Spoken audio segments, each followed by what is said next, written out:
La Escuela Técnica Profesional GD Prisma Perú les da la bienvenida al programa de capacitación virtual y formación laboral especializado en procesos constructivos y tecnologías en la construcción civil. Este programa estará a cargo de un consultor especialista en el tema que veremos a continuación. Todo el material adjunto, así como preguntas y respuestas, estará a su disposición en esta plataforma virtual, la cual cuenta con diversas opciones y funciones que hará de su experiencia mucho más dinámica y productiva. Cualquier consulta podrá ser enviada al correo tutorvirtual@gdprisma.edu.p. Damos inicio a la conferencia.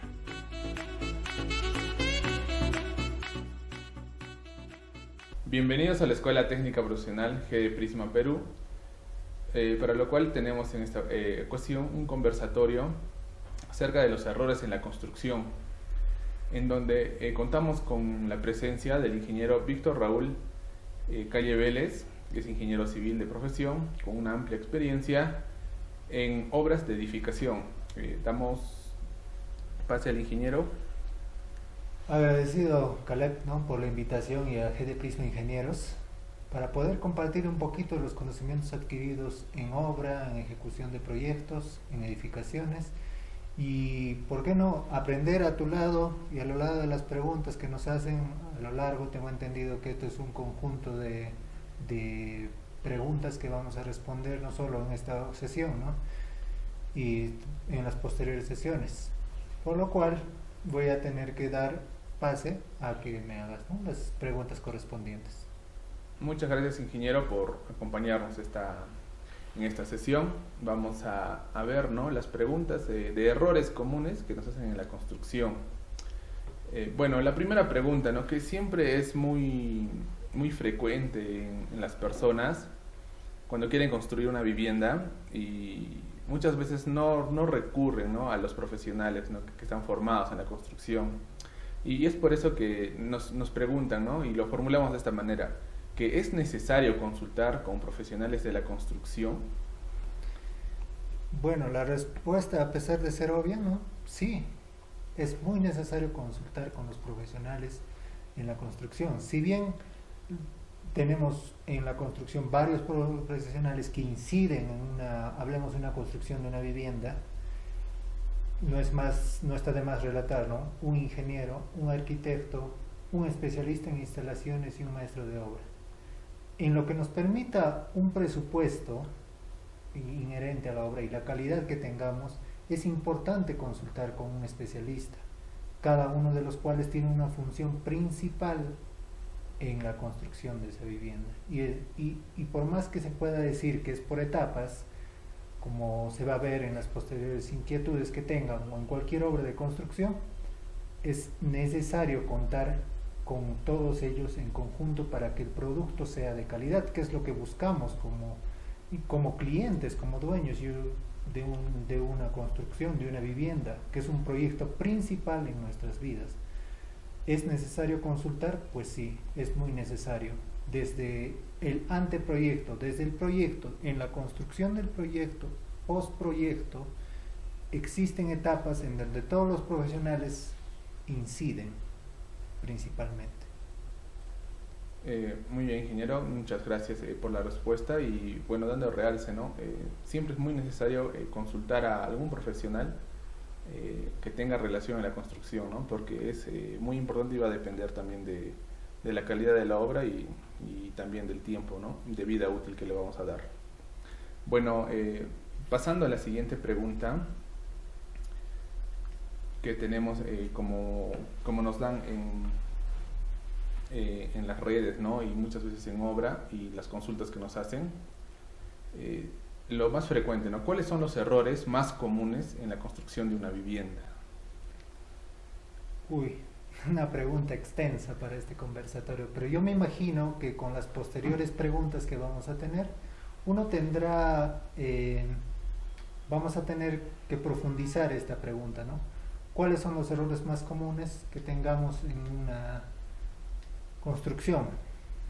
Bien, pasemos a ver las imágenes, a ver si me ayudas en ese sentido. Ya.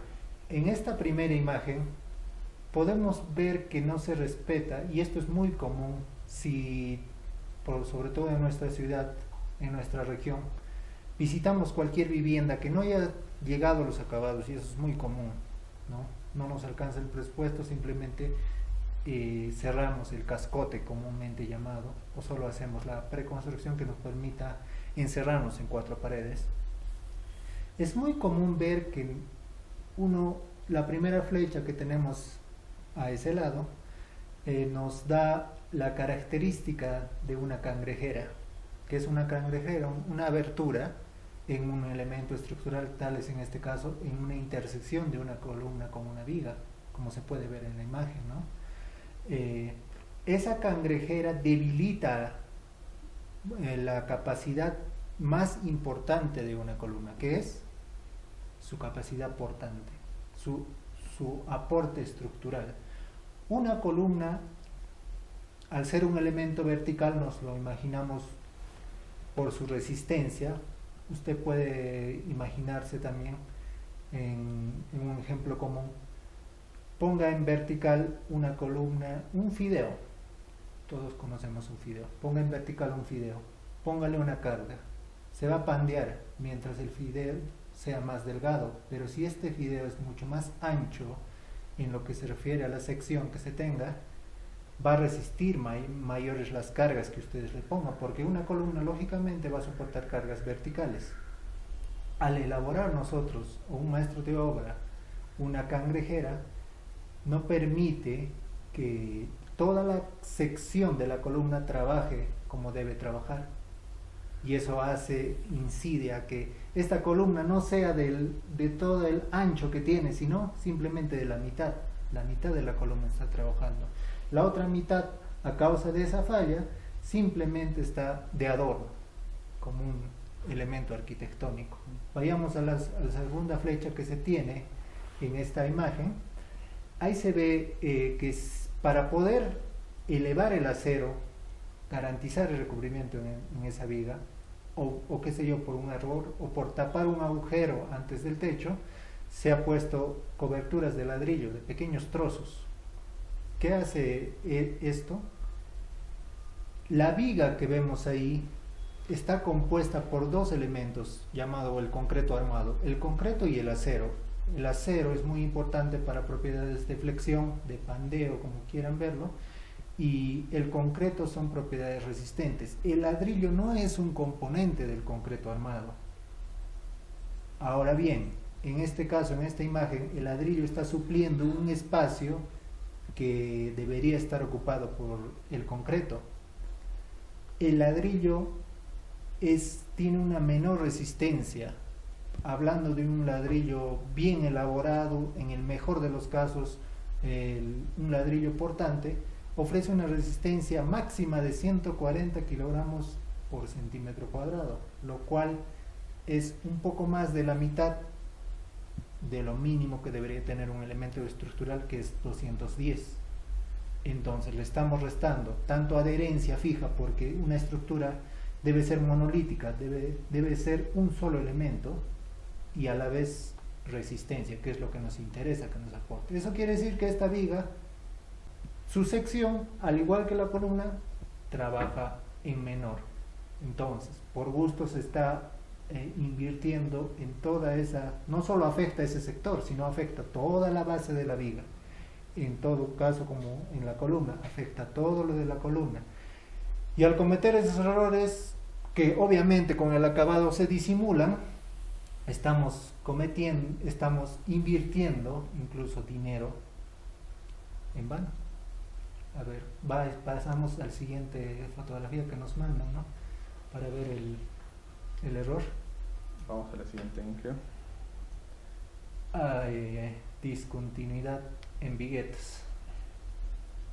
Aunque parezca esto un montaje, ¿no? Algo inimaginado para nosotros que conocemos de esto es un sacrilegio a lo que es una vivienda.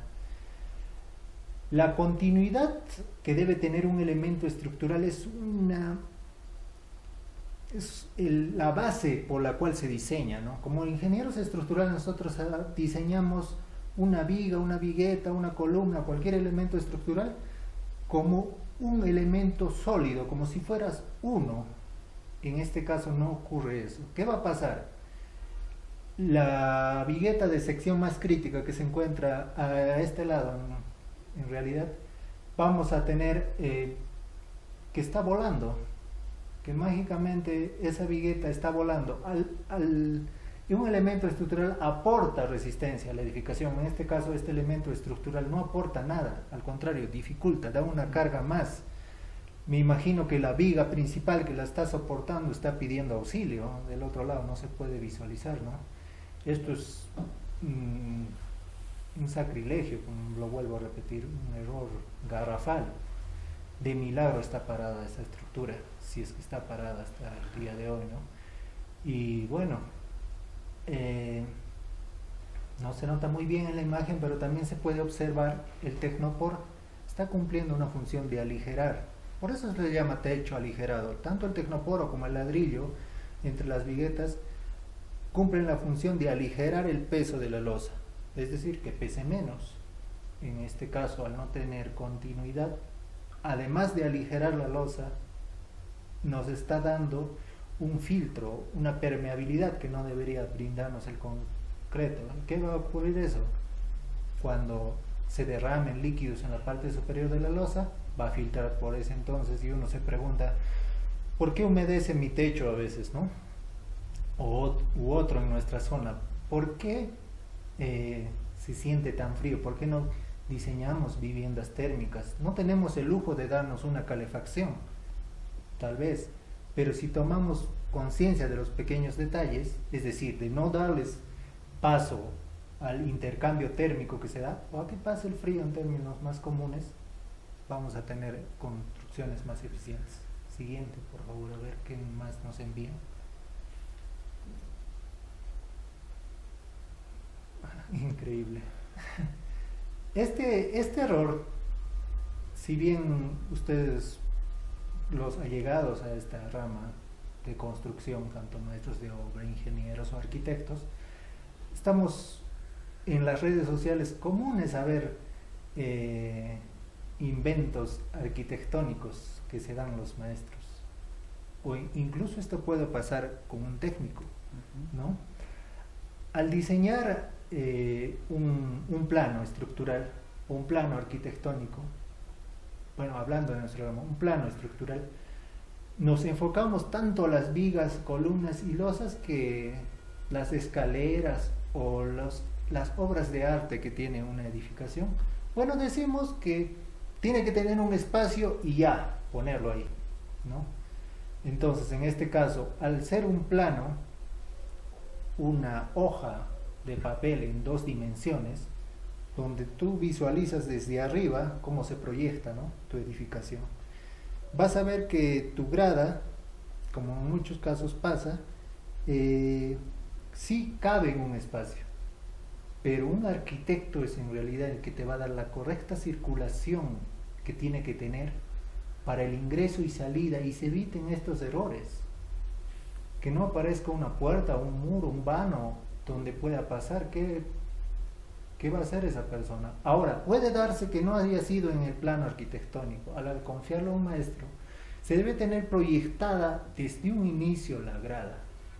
La grada o las escaleras, como mejor las conozcan, son elementos estructurales importantes que incluso aportan a la rigidez de una edificación. Y si no se diseñan como deben ser, no aportan, como habíamos visto en los casos anteriores, sino son una carga más, un apoyo más. En este caso, puedo pensar que, o bien se ha dado el primer caso que les relaté, que al verse un plano en 2D no se previno la correcta circulación o la iluminación que debe tener esa grada, y en el segundo caso es que no se sabía que iba a haber una grada, y bueno, a las finales, ¿cómo voy a subir al techo? Ya busquemos un lugar y pongámoslo ahí. Es importante resaltar que la planificación en una obra es una etapa muy importante, y un profesional, respondiendo o apoyando a la primera pregunta que teníamos, es trascendental en estos aspectos. A ver qué más nos envían.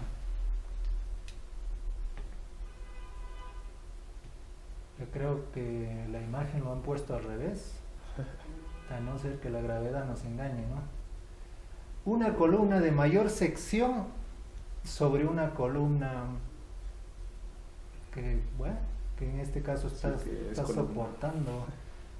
Me imagino que esa columna debe ser de otro material que no sea el concreto, ¿no? Pero bueno, en realidad no es así. Se ve en la imagen que tal vez, ¿no?, en el primer piso el cliente o estaba diciendo que vamos a proyectar una edificación de 3 pisos. Cuando ya estaba techando el segundo, el tercero, no, mejor que sea de 10. ¿Qué podemos hacer? Incrementar la columna. Y en este caso lo que han hecho es que esta edificación ya no va a poder soportar ni un tercero. ¿Por qué? Es algo lógico. La columna, señores, no se soporta en una viga ni en un techo. La columna se soporta sobre una cimentación o sobre otra columna. Es así como se transmiten las cargas. Es así como se concibe el elemento estructural en todo su conjunto. Eso quiere decir que la columna inferior está soportando a 2 veces su propio diseño, incluso, ¿no? Además de soportar obviamente la losa que tiene ahí, la columna superior es una carga más. Obviamente le estamos dando una zona de fragilidad a nuestra vivienda o a esta construcción ahí. Una zona en la que decimos al sismo o cualquier agente que pueda perturbar la característica estructural de nuestra vivienda o la construcción que se ve ahí, que bueno, dáñame y acá tengo una zona donde me puedes dañar, como el talón de Aquiles en nuestra vivienda, se puede decir en términos más comunes.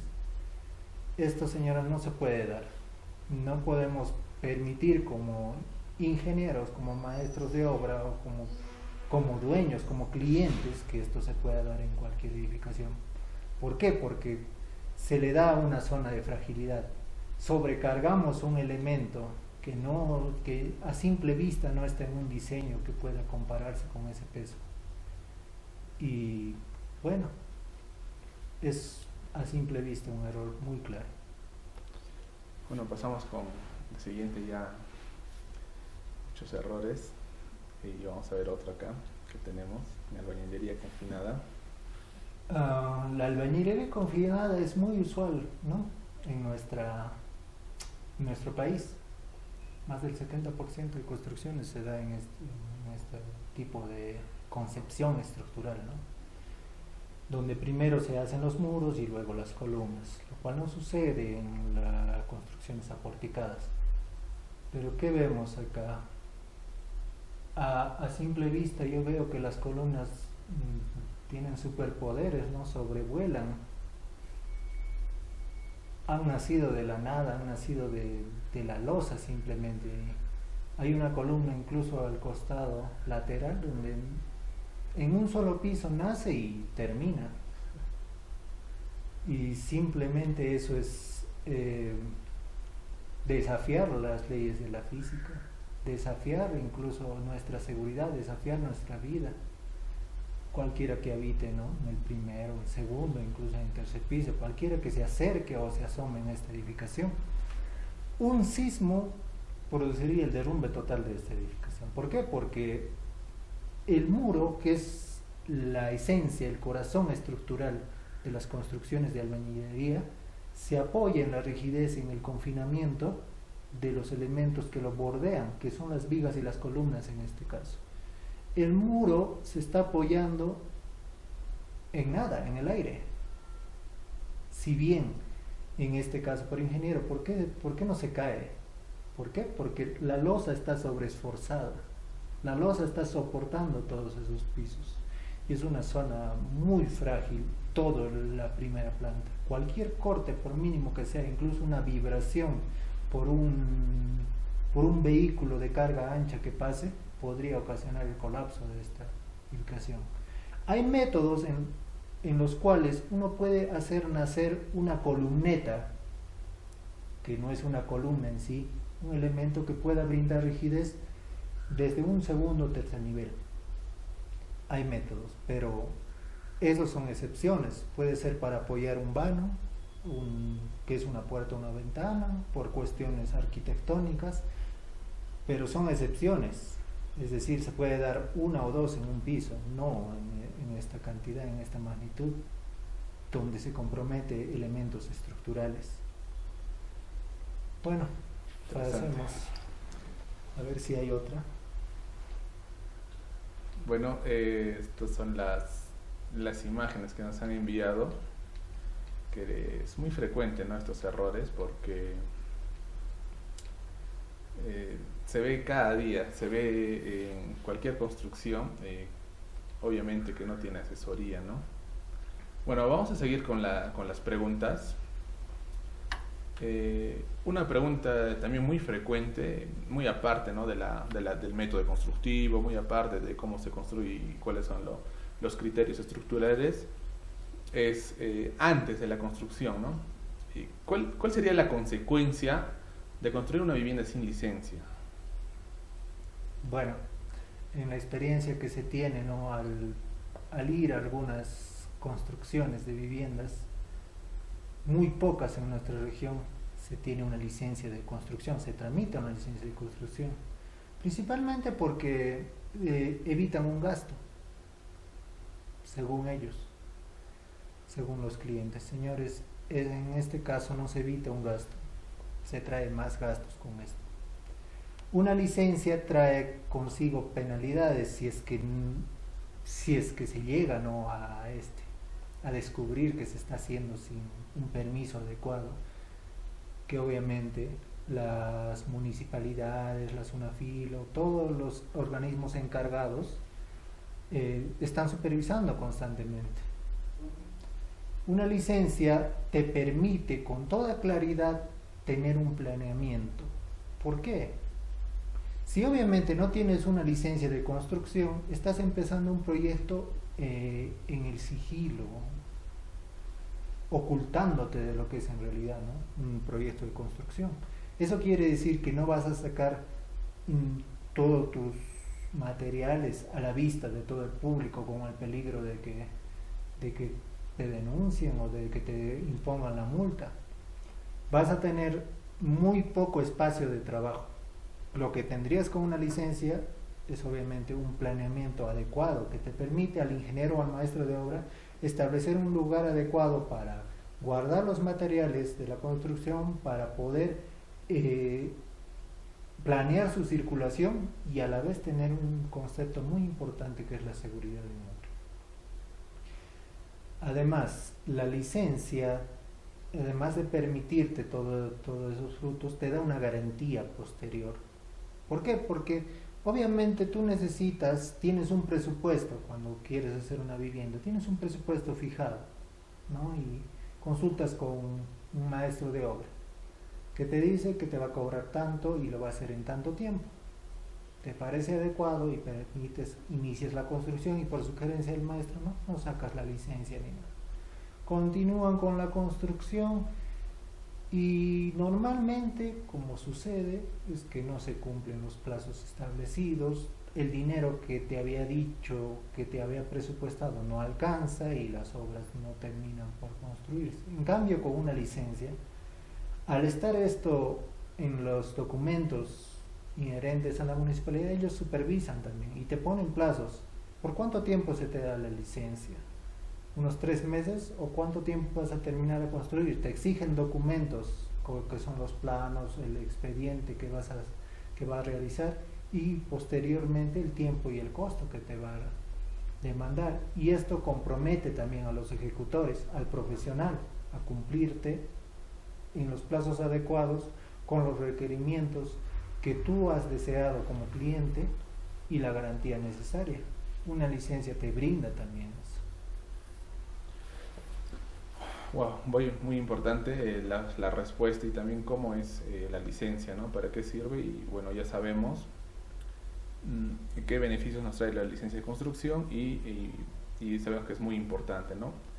Bueno, vamos a ya para terminar la pregunta 4, que también me parece muy interesante y que va ligado, ¿no?, a la construcción en sí. ¿Por qué la calidad de los materiales son muy importantes en una construcción? La calidad de los materiales es uno de los 3 elementos que te van a garantizar el éxito al construir una vivienda. Buenos materiales, buenos profesionales, ¿no? Son los elementos. Pero hablando solo de los materiales, la calidad de los materiales nos permiten a nosotros garantizar la calidad de toda la obra. Además de todos los elementos de diseño, no es lo mismo intervenir un material, hablando del cemento, ¿no? No es lo mismo un cemento concebido desde su elaboración, desde su producción, para ofrecer la resistencia, que es lo que más nos interesa de este insumo, de este material, ofrecernos la resistencia estructural adecuada, que un simple elemento que se acerque a estas propiedades. Hablamos de calidad no solo de ir a comprar a una ferretería o una tienda que nos digan que esto es tal. Tenemos que hablar de calidad también cuando una viga está proyectada con acero de 5/8 y por una concepción sin diseño estructural se piensa que un acero de media puede soportar esa viga. Pueden ser tanto el acero de media como el acero de 5/8 o el fierro, como se conoce comúnmente, pueden ser de la misma marca y de grandes calidades. Sí, pueden serlo, pero no brindan la misma resistencia y no te garantizan la configuración estructural de la viga en su totalidad. Lo mismo sucede con el cemento. El cemento, que es otro elemento muy importante para la construcción y muy conocido, tiene su principal propiedad brindarnos una resistencia, principalmente a la compresión, que es aplastarlo, en otras palabras. Entonces, ese cemento tiene características de durabilidad, de almacenamiento. Se puede ver en la imagen, ¿no?, cómo se debe almacenar el cemento y hay infinidad de recomendaciones. Máximo 10 se puede apilar, no se debe someter, ¿no?, a humedad, no debe estar cubierto, y una de las principales recomendaciones es que tiene que estar de 3 a 6 meses como máximo, ¿no?, en obra o desde su producción. Entonces, enfocados a eso, ¿qué sucede cuando no cumplimos cualquiera de estos requisitos? No se garantiza, la empresa que te produce no va a garantizar en ningún momento que ese cemento funcione como debe funcionar. Y si tú proyectas una columna con una resistencia, no hablemos en números, con una resistencia que te soporte unos 3 pisos, bueno, con un cemento de mala calidad, 2 pisos a lo mucho, y ya no es lo que tú proyectabas. ¿Y qué soluciones vas a buscar en el futuro? Reducir la sección, cambiar ambientes, va a haber fisuras, se van a presentar incluso elementos que dificulten el acabado de tu construcción. Es importante conocer de la calidad de los materiales, y todos los materiales en obra que son reglamentarios poseen una ficha técnica que está en la web en estos momentos, de cualquier material, en los que cualquier persona ingresa a la página web y ve qué características nos brindan y cuáles son los cuidados especiales para cada material. Bueno, ingeniero, muchas gracias por esa respuesta. Vamos a seguir a la siguiente pregunta. Esta pregunta muy importante que a mí me llamó la atención, y es una pregunta, ¿no?, muy común de las personas también que hacen, ¿no? Tienen un presupuesto chico y piensan que su vivienda puede salir deficiente, ¿no? Y tal vez buscan préstamos y todo eso, ¿no? Y eso es a raíz también de que no hay una consulta con un profesional que tal vez con un presupuesto que supuestamente no puede llegar a la construcción que tú sueñas, con un profesional, y hablando en términos de construcción, un diseño puede ser posible, una construcción buena con presupuesto no muy grande, ¿no? Entonces, esta pregunta nos dice, ¿no? La calidad de una construcción va a depender del presupuesto. La calidad de una construcción, la calidad de 3 elementos definen la construcción. ¿Cuáles son los 3 elementos? Los 3 elementos son buenos profesionales, buena concepción de la vivienda y buenos materiales que se tienen. La calidad de la construcción depende de esos y no se menciona el presupuesto ahí. Pero ¿por qué no? Si es vital, si no tenemos dinero no podemos construir. Como tú mencionabas y como se recalca reforzando la primera pregunta, un profesional te puede sacar un presupuesto no aproximado, muy acertado a la hora de construir. Un ingeniero está capacitado para sacar no solo el presupuesto, sino la cantidad de materiales que vas a necesitar. Te va a decir cuántos ladrillos, cuántas bolsas de cemento, cuántas varillas de media de 3 octavos, de 5 octavos vas a necesitar para llevar a cabo tu construcción. Y como ese documento está elaborado con seriedad, con la seriedad del proyecto, con la garantía de los profesionales, vas a notar que al final de la obra, de la construcción, no te va a sobrar ni te va a faltar. Incluso se previenen en la elaboración del presupuesto de una obra, se previenen desperdicios. Se previene si se va a partir o no se va a partir un ladrillo al momento de techar, si una bolsa de cemento se va a quedar a la mitad, se previene esos elementos. Entonces, un profesional con un presupuesto tentativo que el cliente le puede decir tengo tanto, te puede dar una solución óptima. Se pueden ahorrar muchos errores posteriores que se tienen en la construcción. Y los errores que estamos en este tema, ¿no? Los errores de la construcción traen consigo consecuencias económicas negativas al cliente. Entonces, si desde la concepción del proyecto hacemos todo bien, contamos con una licencia, una inversión inicial en profesionales, los frutos se van a ver en el costo posterior que va a tener. Te va a decir el profesional cuesta tanto, y a las finales a su cuenta y con la garantía del profesional va a costar lo que es. ¿La calidad de construcción va a depender del presupuesto? No, va a depender de la calidad de profesionales, de la concepción del proyecto que se tenga y la calidad de materiales que se tenga. Concuerdo con usted, ingeniero, va a depender mucho de los profesionales que van a intervenir, ¿no? En la construcción y nos van a dar con un buen presupuesto una buena construcción. Y por último tenemos esta pregunta que a veces se obvia, ¿no? Los tiempos y las metas que se tienen que cumplir en construcción, porque a veces las construcciones pequeñas no tienen un cronograma de obra como construcciones grandes, ¿no?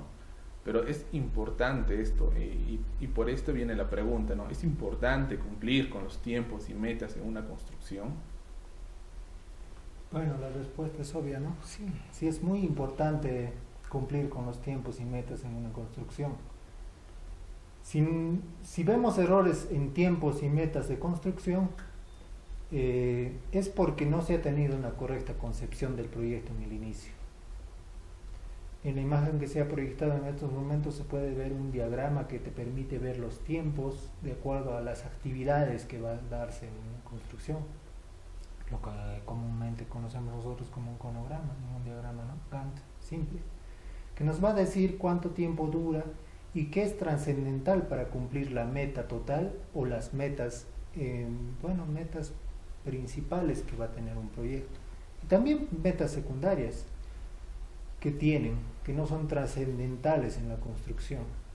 Para cumplir con esos tiempos y esas metas, se debe tener una correcta concepción del proyecto desde el inicio, desde que se imagina uno hacer una vivienda. Desde ahí se debe conseguir en cuánto tiempo, y en cuánto tiempo también te lo va a responder un profesional, y las metas se van a tener, las va a deslindar también un profesional. ¿Qué consecuencias trae de que uno no cumpla con los tiempos? Que sucede muchas veces. y sucede mucho en nuestra región. ¿Qué consecuencias trae? Es que no se tenía claro desde el inicio hasta dónde se quería llegar. Puedes decir al ingeniero o al maestro de obra: maestro, quiero hacer mi casa. Ya no hay problema, empezamos, cimentación, seguimos con las columnas, hacemos todo el cascote, techamos, primer, segundo piso, estamos acabando el primero y se acabó el presupuesto, se acabaron los materiales, al maestro de obra ya no le dio la gana de trabajar y se quedó ahí. Y le estás dando paso a la discontinuidad de la obra. Se dejan fierros al aire, ¿no? Vemos techos comunes con aceros colgados, oxidados, encofrados, olvidados ahí, mezclas de mortero entre viviendas que deberían estar separadas de acuerdo a nuestra reglamentación, ¿no? Se debe tener una separación mínima de 1 pulgada, unos 3 centímetros entre vivienda y vivienda, pero los dueños no quieren perder ni 1 centímetro, y al contrario, pégale más. Hay que tener en cuenta que una vivienda es independiente. El ingeniero o el maestro de obra no diseña una vivienda para que funcione como otras viviendas, como para pegarlas. Eso te va a asegurar también la calidad de la construcción. Hay que tener bien en claro hasta dónde se quiere llegar y, de la mano con los presupuestos, si esto va a alcanzar para hacer eso. De no correr el riesgo de dejar a medias como un fierro oxidado que obviamente ya no va a servir. ¿Por qué? Porque con el pasar del tiempo, ese fierro, al no tener, una cosa es el óxido, ¿no? Pero al no tener una estructura que lo permita estar vertical, o en este caso, va a perder su rigidez, va a doblarse, como se ve en todos los techos, ¿no? Y a las finales, con una grifa parece que solucionan todo, pero no es así, al contrario, sobreesfuerzan a ese fierro, y ese fierro ya le da una debilidad estructural. El concreto no es lo mismo que tú lo vacíes en 3 meses que lo vacíes en 2, 3 años. Ya no se adhiere igual, y generamos una junta en construcción como la conocemos, ¿no? Y esa junta se debe tratar. No es que tú pones encima un concreto del otro y ya se pega. No es así. Hay que tener en claro eso. No se garantiza la calidad de la construcción, no se garantiza que se vaya a terminar la construcción, y no se garantiza que tu proyecto soñado se haga y se quede a la mitad nada más, un medio sueño. Wow. Bueno, ingeniero, muchas gracias por acompañarnos en esta sesión que estamos teniendo, ¿no? La primera de muchas que vamos a tener. Eso también gracias al curso que vamos a armar de construcción civil, que muy pronto lo vamos a ver también en las plataformas que estamos proyectando. Y vamos a tener más variedad de cada cierto tiempo al ingeniero, o tal vez vamos a tener más especialistas, y diferente tipo de consultas que tengamos la vamos a hacer de esta forma. Ingeniero, muchas gracias por venir y dar de su tiempo para responder algunos inconvenientes, algunas preguntas frecuentes y errores sobre todo que se cometen cuando alguien construye una vivienda sin asesoría, y también cuando construyen viviendas sin una visión, ¿no? de si es que van a quererlo para futuro, y prácticamente tenemos ese tipo de errores, ¿no, ingeniero? Gracias por su tiempo. Ingeniero, para despedirse. No, muchas gracias a ustedes por la invitación. Encantado de volver a conversar y escuchar las principales inquietudes nuevamente, porque estas inquietudes se repiten. ¿Por qué? Porque no corregimos los errores hasta ahora, ¿no? Sin más que agregar, espero que algo de mis ideas, de mis conceptos aprendidos, y lo que voy a seguir aprendiendo con las preguntas que se me realicen, o yo también les pregunte al seguir, ¿no?, el curso, pueda haberles ayudado en algo. Muchas gracias. Gracias por su tiempo, y síganos en todas nuestras páginas, GD Prisma Perú.